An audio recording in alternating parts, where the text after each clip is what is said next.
Halo rekan-rekan, saya akan memaparkan secara singkat sebuah artikel yang ditulis oleh Wondimu Legese Sonesa dengan judul Imago Dei and Detention of Ethnic Identity. Nah, di dalam artikel ini, hal pertama yang dibahas oleh Sonesa adalah berkaitan dengan latar belakang Alkitabiah tentang etnisitas dan juga tentang gambar Allah dalam diri manusia. Nah, di dalam bagian ini, penulis artikel ini menjelaskan bahwa secara khusus Noren L. Herzfeld menganalisis pendekatan terhadap gambar Allah dalam diri manusia itu di dalam teologi abad ke-20 dan juga awal abad ke-21. Bahkan Noren sendiri menyarankan bahwa ada berbagai penafsiran yang diberikan terhadap gambar Allah di dalam umat manusia, dan itu terletak pada 3 kategori, yaitu ada substantif, ada fungsional, dan juga ada relasional. Nah, di dalam artikel ini penulis secara khusus membahas 3 hal ini juga, di mana yang pertama berkaitan dengan pandangan substantif, di mana pandangan ini melihat bahwa frasa gambar Allah di dalam kisah penciptaan itu muncul dengan tujuan untuk menonjolkan keunikan dari manusia di antara semua ciptaan alam Allah lainnya.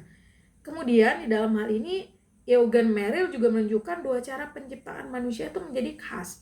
Yang pertama adalah tentang rumus penciptaan yang unik, di mana Allah sendiri berkata bahwa baiklah kita. Frasa ini hanya digunakan pada saat Dia menciptakan manusia, dan Allah tidak menggunakan frasa jadilah, sama seperti yang Allah gunakan untuk menciptakan ciptaan lainnya selain manusia. Dan hal yang kedua yang membuat ini kemudian membuat penciptaan manusia itu menjadi khas, menjadi unik, itu adalah yang kedua adalah tekad Allah untuk menjadikan manusia, di mana di situ di dalam Kejadian 1 ayat 26 Allah berkata bahwa baiklah kita menjadikan manusia menurut gambar dan rupa kita. Jadi di sini mau ditekankan oleh Merrill bahwa manusia itu tidak dibandingkan dengan makhluk sejenis, tetapi manusia itu dibandingkan dengan Allah yang menurut gambar dan rupanya manusia diciptakan. Oleh karena itu dikemukakan bahwa gambar Allah itu hadir di dalam akal budi, di dalam kepribadian, di dalam kehendak bebas, di dalam kesadaran diri, bahkan di dalam kecerdasan manusia itu sendiri. Walaupun pandangan ini juga tidak diterima sepenuhnya oleh beberapa pihak. Kemudian yang kedua adalah berkaitan dengan pendekatan fungsional. Di sini Johannes Hahn secara khusus mendefinisikan gambar Allah itu sebagai sebuah kerajaan, bukan sebagai suatu kualitas yang melekat pada kodrat manusia. Kemudian seorang sarjana Alkitab Ibrani yaitu Von Rath dan juga ada beberapa sarjana lainnya memodifikasi karya Hahn ini menjadi sebuah pandangan yang fungsional tentang imago Dei yang didasarkan pada eksegesis Alkitab. Bahkan Von Rath secara khusus berpendapat bahwa satu-satunya bukti yang jelas untuk konsep di dalam Kejadian 1 adalah bahwa manusia itu diciptakan menurut gambar Allah, sehingga kemudian manusia itu dapat berkuasa atas seluruh ciptaan. Jadi menurut Von Rath, imago Dei itu menandakan fungsi dari manusia itu sendiri. Kemudian Merrill menjelaskan hal ini sebagai mandat penciptaan, di mana manusia itu diberikan sebuah tanggung jawab yang jelas untuk kemudian berkembang biak di bumi dan juga dia berkuasa atas seluruh ciptaan.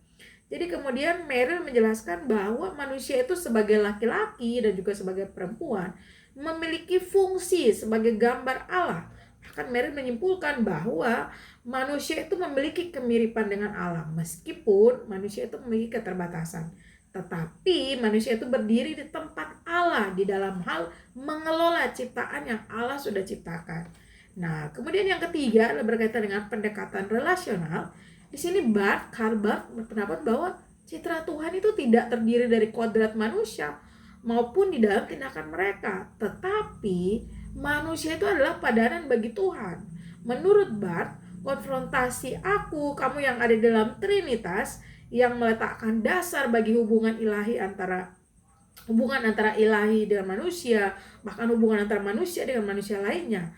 Jadi dengan demikian, imago Dei ini ada di dalam hubungan tersebut, bukan di dalam kapasitas manusia.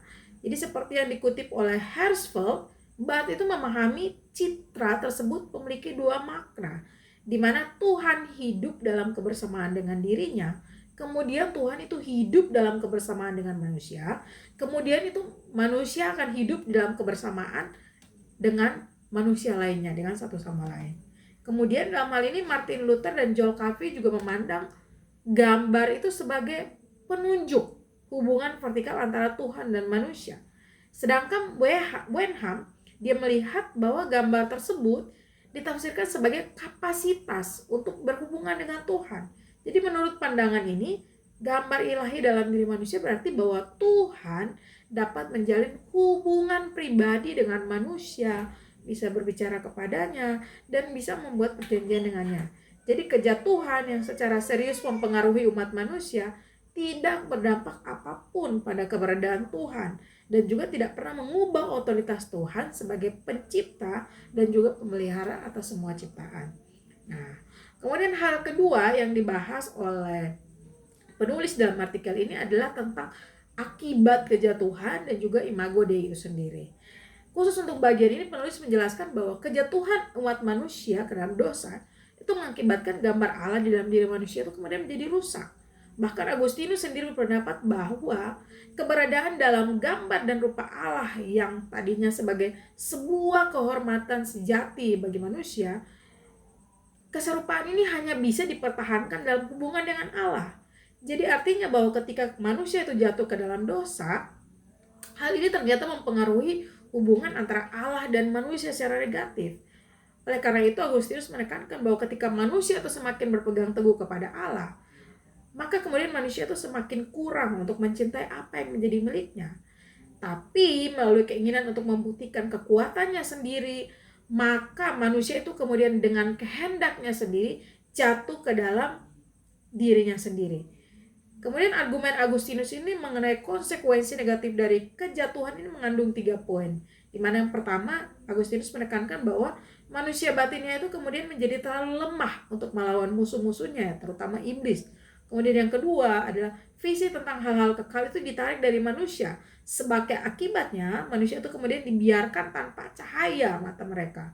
Dan yang ketiga, yang terakhir adalah mereka dibiarkan dengan masalah ketidaksesuaian antara kata-kata dan perbuatan mereka. Nah, karena itu mungkin jadi pertanyaan dalam artikel ini adalah bagaimana kemudian kejatuhan itu secara permanen mempengaruhi hubungan antara manusia dengan Allah Sang Pencipta dan juga antara manusia dengan makhluk lainnya. Jadi kejatuhan ini digambarkan sebagai hilangnya nilai inti yang menarik manusia kepada Tuhan dengan cara yang berbeda dari ciptaan lainnya. Jadi ini berarti bahwa kejatuhan manusia yang pertama, melalui kejatuhan manusia yang pertama, umat manusia itu dibiarkan dengan imago Dei yang menyimpang, yang tidak dapat mencerminkan hubungan mereka dengan yang ilahi. Kemudian Toner sendiri menggambarkan akibat kejatuhan itu sebagai sebuah penghakiman yang melibatkan kehancuran dan kemudian manusia kemudian menjadi terasing. Jadi hubungan mereka dengan Tuhan itu menjadi terasing. Bahkan relasi mereka dengan satu sama lain itu menjadi rusak. Akibatnya hubungan damai antara umat manusia dan ciptaan lainnya itu hancur. Bahkan hal ini mencerminkan bahwa imago Dei yang tercemar yang harus ditanggung oleh umat manusia sebagai konsekuensi nyata dari kejatuhan itu sendiri. Jadi kehidupan seperti itu ditandai dengan adanya kebencian, diskriminasi, penindasan, saling membunuh untuk mencapai keinginan egois. Bahkan ternyata ini bukan hanya menyimpang tentang etnisitas itu sendiri, tetapi juga menunjukkan suatu kemanusiaan yang rusak. Kemudian Wenham sendiri menyatakan bahwa dosa itu telah menciptakan keterasingan, tidak hanya di antara Tuhan dan manusia, tetapi juga antara pria dan wanita, antara hewan dan manusia. Jadi inilah yang dialami oleh manusia ketika jatuh ke dalam dosa.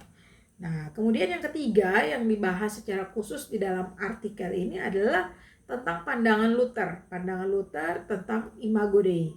Nah, di dalam artikel ini dikatakan bahwa menurut Luther, manusia itu diciptakan oleh rencana khusus dan juga pemeliharaan Allah yang menyiratkan tujuan yang melampaui kepuasan dan juga kepenuhan keinginan mereka.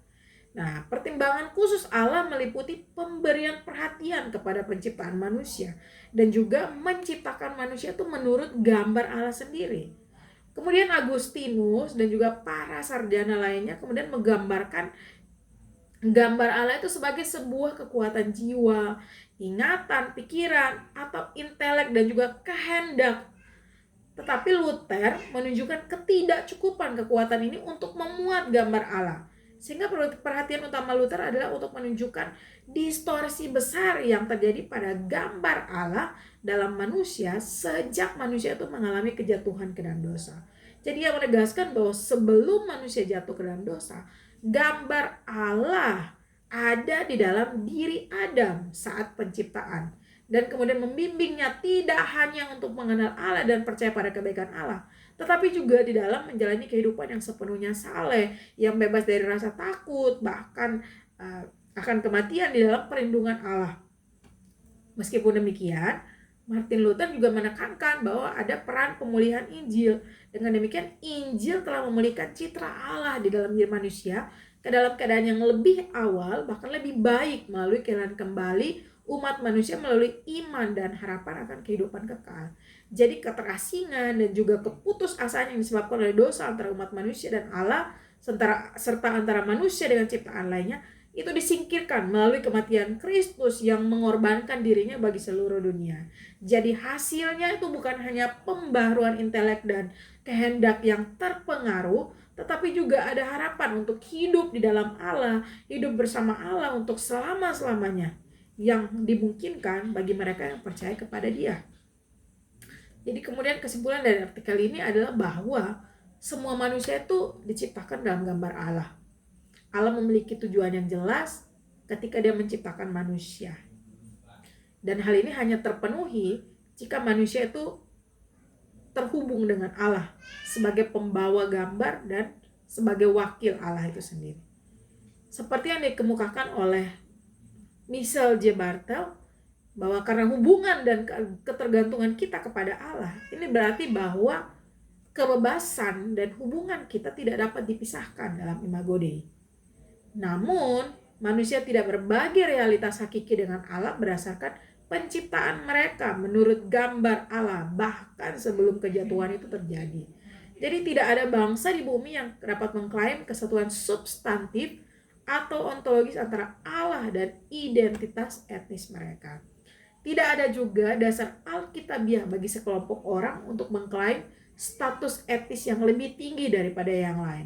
Semua manusia itu sama di mata Allah sebagai pembawa gambar Allah. Sebagai akibat dari dosa, semua manusia itu sama-sama menanggung gambar Allah yang terdistorsi itu. Jadi tidak ada asal-usul etnis tertentu yang dapat ditelusuri kembali ke kejatuhan atau menara Babel. Tidak ada kelompok atau etnis atau bangsa yang menjadi seperti sekarang karena Tuhan menjatuhkan hukuman kepada mereka karena melanggar perjanjian. Jadi semua adalah keturunan Adam dan Hawa yang diciptakan menurut gambar Allah, bahkan sama-sama terpengaruh oleh kejatuhan. Dan hal ini hanya dapat ditebus di dalam Kristus yang menanggung dosa mereka di atas kayu salib. Jadi akhirnya gambar Allah di dalam diri manusia sebagai tanggung jawab terhadap satu sama lain, seharusnya hal itu diungkapkan dengan menanggapi secara serius pertanyaan yang seringkali terabaikan di dalam hubungan kita, yaitu bagaimana kita seharusnya memperlakukan sesama kita sama Allah. Adalah wajib bagi manusia menurut gambar Allah untuk mempromosikan semangat kasih dan rasa hormat. Bagaimana kita menunjukkan rasa memiliki, sikap saling mengakui dalam masyarakat dengan semua keragaman etnis yang ada di sekitar kita. Bahkan di dalam konteks seperti itu, kita juga diciptakan menurut gambar Allah, berarti kita juga bertanggung jawab satu sama lain, terlepas dari warisan etnis kita masing-masing. Jadi, kesejahteraan sesama kita benar-benar lebih penting daripada keinginan egois dari sifat kita yang berdosa untuk menumbuhkan reputasi dan pengakuan di seluruh dunia. Jadi sekian pemaparan singkat tentang artikel ini. Terima kasih.